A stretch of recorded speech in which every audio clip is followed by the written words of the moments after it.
কোটা আন্দোলনকে ঘিরে বাংলাদেশের শেখ হাসিনা সরকার ১৯ জুলাই থেকে দেশব্যাপী কারফিউ জারি করে, কিন্তু ১ জুলাই থেকে শুরু হওয়া শিক্ষার্থীদের বিক্ষোভ দমন করার জন্য এই পদক্ষেপ যথেষ্ট নাও হতে পারে। ইতিমধ্যেই সহিংসতায় শতাধিক বিক্ষোভকারী গুলিতে নিহত হয়েছেন এবং ২৫,০০০ বিক্ষোভকারী আহত হয়েছেন। তবে বাংলাদেশের ইতিহাস ঘাঁটলে দেখা যাবে যে ছাত্র আন্দোলন অনেক সময় দেশকে বদলে দিয়েছে, যার মধ্যে ১৯৫২ সালের ভাষা আন্দোলন, ১৯৭১ সালের মুক্তিযুদ্ধ থেকে শুরু করে ১৯৯১ সালে জেনারেল হুসেন মোহাম্মদ এরশাদের সরকারকে ক্ষমতাচ্যুত করার আন্দোলন উল্লেখযোগ্য।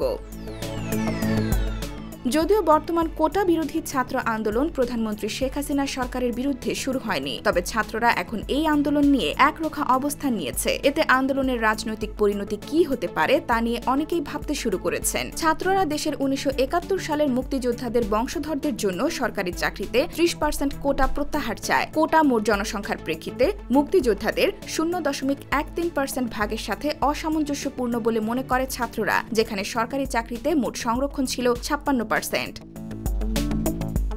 বর্তমানে বেসরকারি খাতে চাকরি কমেছে এবং সরকারি চাকরিতে রয়েছে নিরাপত্তার অভাব। ২০২৩ সালের অফিসিয়াল পরিসংখ্যানে দেখা যায় ১৫ থেকে ২৪ বছর বয়সী প্রতি ৫ জন বাংলাদেশি যুবকের মধ্যে একজন ক্লাসরুমে বা চাকরিতে নেই। প্রায় ৬৫,০০০ নতুন স্নাতক ২ মিলিয়নেরও বেশি তরুণদের সাথে প্রতি বছর চাকরির বাজারে প্রতিযোগিতায় নামে। সেই সঙ্গে কম শিক্ষিতদের তুলনায় প্রবলভাবে বেকারত্বের সম্মুখীন হয়। ফলে বাংলাদেশের অর্থনৈতিক মন্দা দৃশ্যমান বলে আশঙ্কা প্রকাশ করে আসছেন অর্থনৈতিক বিশ্লেষকরা। এছাড়া দেশের জিডিপি বৃদ্ধির হার কমার পাশাপাশি বিদেশি বিনিয়োগ কমেছে এবং দেশের বৈদেশিক মুদ্রার রিজার্ভ সংকুচিত হচ্ছে। ফলে চাকরির সংস্থান এবং আয় আরও কমে যাওয়ার আশঙ্কাও করছেন তারা।